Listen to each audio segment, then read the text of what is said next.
All right, so we got everything all transplanted. I'll show you guys right now, but I had to get my camera set up because we're gonna do a mix, and I'm just gonna show you how easy it is to mix crop salts. It's dead simple. So for this system, I'm not sure if you guys can see, but we're just gonna plug our little giant in and then turn our ball valve, get this thing filling up. We got our scale here, and we're gonna take our small measuring cup here and get our, go ahead and tear this scale. Open up our bag here, and like I said, we're at 4.6 grams per gallon. This is a 50-gallon tote here, and the math to that is 2.3 grams. So for 50 gallons, 230 grams. And we're just going to scale this out real quick.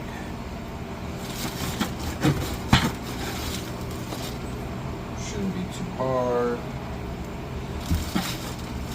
Now, I know a lot of guys like using those bottled nutrients, but I'm telling you, some of them are like House and Gardens. House and Gardens has a pretty affordable A and B. You know, I think it's about 70. I think it's about 70 to 80 bucks. I don't know. I haven't bought it in years, but about 70 to 80 bucks a 5 gallon per 5 gallon, which is great. You know, it does make it. It is super simple to use, and it is a good nutrient line. But anything else from Canna to Advanced, I mean, I've used it all, guys. For whatever nutrient line you could think of, I've used Botanicare. I've used, except for more of the new ones. Like I never used Rock when it came out. I never used Emerald Harvest, things like that. But yeah. So basically, this is 300 grams. Sorry, get sidetracked. It's not 300 grams. This is 235 grams. I like to give it a little extra. We're just gonna take this, pour it in here, just like that. Right. Start backfilling this up a little bit. Now this stuff dissolves pretty easy as long as your water's not super cold and you have enough volume of water to powder.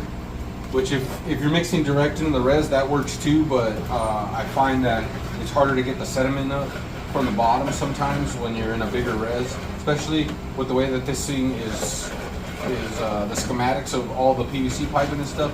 It tends to get in the way of me getting a proper mix in there. So I just like to pre-mix it in this bigger container here. And like I said, it dissolves pretty quick.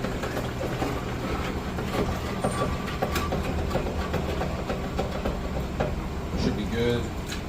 We'll just take a little bit out here, pour it in, and if there's any sediment at the bottom here, we'll go ahead and just give this a little extra stir before we pour that stuff in there.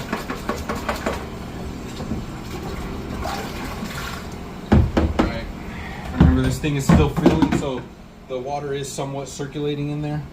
Then we're going to take our measuring cup, re-tear it, switch out these nutrients. So we're going to go veg B. And this is 300. This is 3 grams, 3.10. So I just call it 3 grams, give or take. You know, you don't gotta be super perfect with this stuff. We're, like I said, with the grams that we're using per gallon, the margin of error, I kind of leave it open to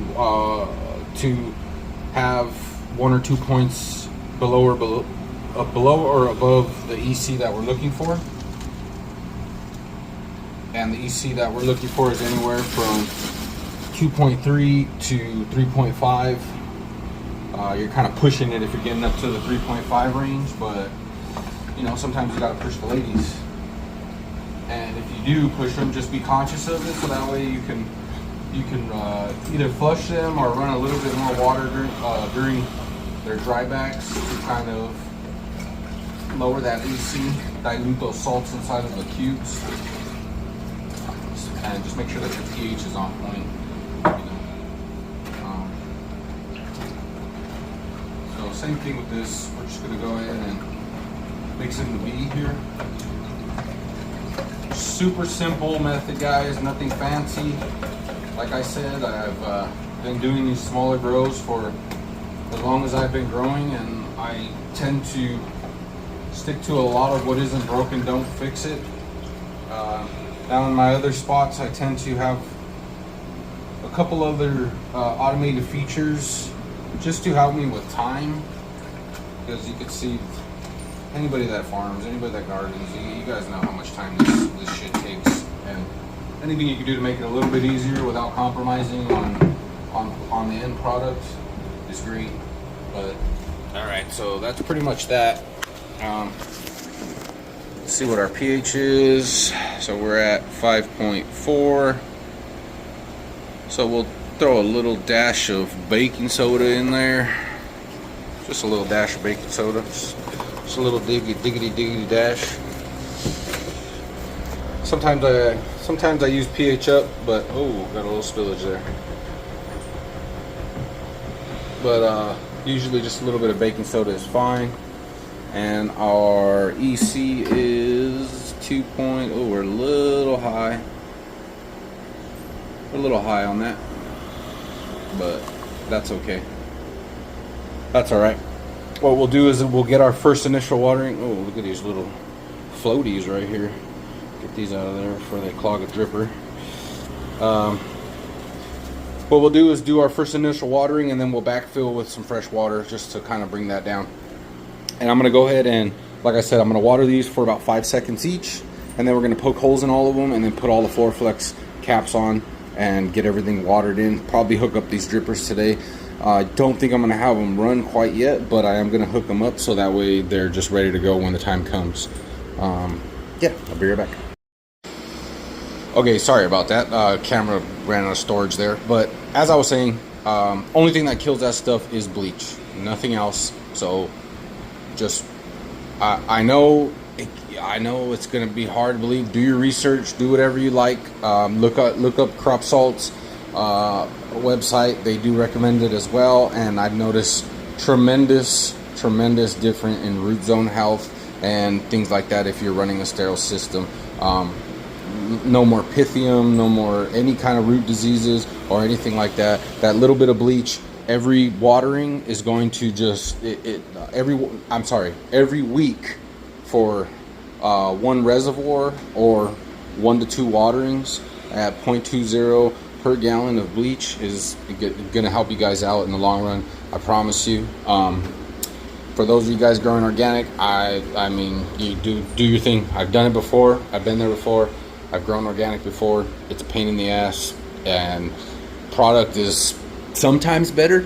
I guess you could say that. Like, yeah, every organic grower out there is going to say it's always better, but I'm telling you that it's sometimes better. You're going to get runs where your PK is off and these things are going to be off, and the only way to really test any of that stuff is with slurry method, and even with the slurry method you're still not going to get accurate results. So anyway, I'm rambling, guys. Comments, questions, leave them down below.